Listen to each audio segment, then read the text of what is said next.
Nickel. Bon. Nous avons avec nous Mutmut, alias Almut, Emmanuel, tout ça. Almut. 1m85, c'est ça? Ouais. Ouais, combien de kilos? 90. 90 kilos, c'est une belle bête. Et un casque de combien de kilos? Il fait 7 kg 2 avec la maille. 7 kg de 2 mm d'acier, c'est ça? C'est ça. 2 mm d'acier. Bon, on va voir dans quelle mesure en fait le casque va résister. Ou pas. Alors regardez bien la tête de Mutmut avant, d'accord? Il est en vie, il n'y a pas de sang, ça a l'air d'être pas mal. Bon non, il est moche naturellement, donc tout va bien, d'accord? On va voir comment il va ressortir à la fin. T'es prêt? Ouais. Ok. Épée viking classique. Classique reconstitution, pas tranchante, 1 kg 2. Je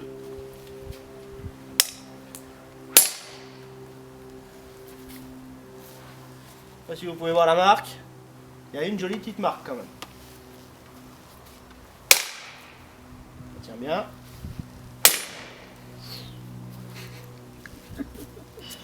Ça tient bien. Attention. Ah, Bon, ça c'est ouvert. j'ai déclipsé. On va le refermer. Voilà. Ok, alors on vient de voir qu'un coup violent en fait d'épée au niveau de la fixation gauche fait malheureusement sauter la petite sécurité en fait pour garder le viseur engagé. Donc on va faire attention, il va falloir rajouter très certainement une sangle comme le dit Mutmut. On va tester une petite hache à barbe, très mignonne, très gentille, très légère. Elle doit faire quoi? Allez, 600-700 grammes max, d'accord? Avec un joli manche bien arrondi juste pour le fun. Ok? Alors, Mutmut, est-ce que tu veux deux faces toujours? Ouais, deux faces? Allez, deux faces, très bien. On commence doucement. On commence doucement. Bon. Je sais pas si on voit bien. Il y a une petite marque. J'ai commencé doucement. Tu veux qu'on accélère un peu, Mutmut? On fait plus fort? Un peu plus fort, ouais. Un peu plus fort.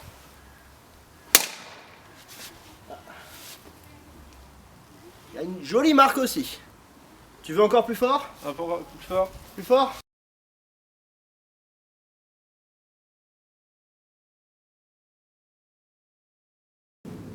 Bon, pour le moment, ça amortit bien. Le rembourrage, c'est du rembourrage cocoche. J'ai pris le plus épais que j'ai trouvé chez lui. Donc tout est fait en un bloc.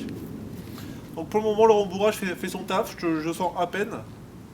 Et on va voir si ça continue. Donc au niveau de la fixation, c'est ce que je craignais. Sur les coups violents, ça va s'ouvrir. Je vais changer ça facilement. Allez, 70% de force.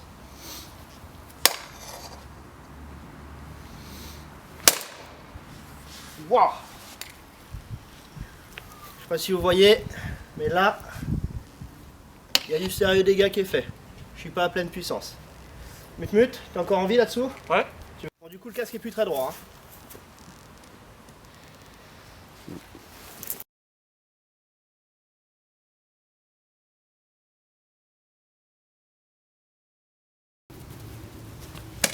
C'est bon? Ok, alors, Mutmut veut de la pleine puissance et je vais essayer de taper juste sur le côté droit parce que le côté gauche, il a commencé à morfler, hein, il est plus très droit. Ok, tu bouges pas, Mutmut. Je vais essayer de donner tout ce que j'ai. Allez, hop.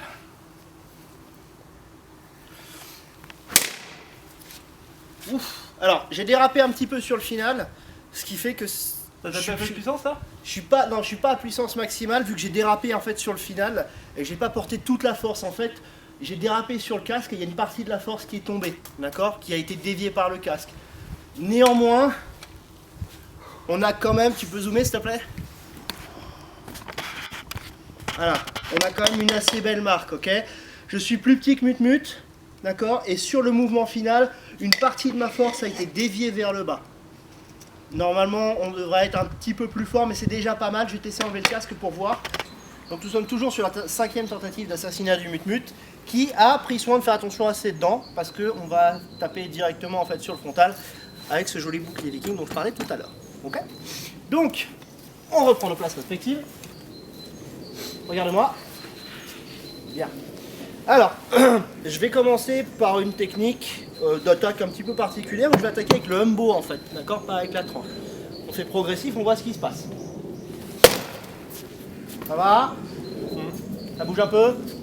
Ça a l'air de bouger un petit peu, mais il n'a pas l'air d'être plus perturbé que ça. Ok, je vais y aller avec les deux mains, d'accord, comme ça, pour mettre un maximum d'impact au niveau du embo. Tu tiens bien, tu recules pas. Tu recules pas, d'accord? Ah, je crois qu'on a rouvert le casque. Ça va? Ok. On a une très légère marque. Je laisse un peu de peinture, mais il n'y a pas grand chose au niveau du casque, d'accord? Le seul problème, c'est toujours cette fixation à la con. Ok. Tu continues avec le embo ou je passe à la tranche? On tranche. À la tranche, ok. Alors, donc la tranche, un petit centimètre, d'accord? Là, ça me fait 40 cm d'allonge de mon côté. C'est assez violent. Testez pas ça chez vous. Je commence doucement. Ok. Je commence doucement. Ça va? Plus fort? On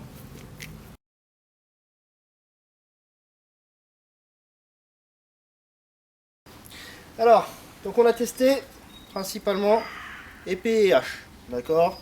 Pas lourd, 700 grammes, 1,2 kg. On se rend compte que les coups d'épée ont créé une légère bosse, ça a un petit peu ripé, d'accord? Mais le casque a bien encaissé quand même, d'accord? Là-dessus, on a pu faire sauter la fixation sur un coup d'épée de l'autre côté, mais ça allait pas trop mal. Les coups de hache, quant à eux, à partir du moment où on a commencé à les donner sérieusement, c'est bien rendu compte que ça rentre beaucoup plus en profondeur, d'accord? Que ce soit de ce côté ou de ce côté-là, d'accord? Là, on a un bout creux quand même dans le casque, d'accord? Avec la hache qui a ripé et qui est partie vers le bas. On aurait pu avoir une force de pénétration plus importante encore sur ce coup-là, mais je suis plus petit que Mutmut, j'étais sur un terrain en pente et le coup était trop descendant. Si ça avait été l'inverse, s'il avait été en contrebas, j'aurais fait un creux un peu plus important.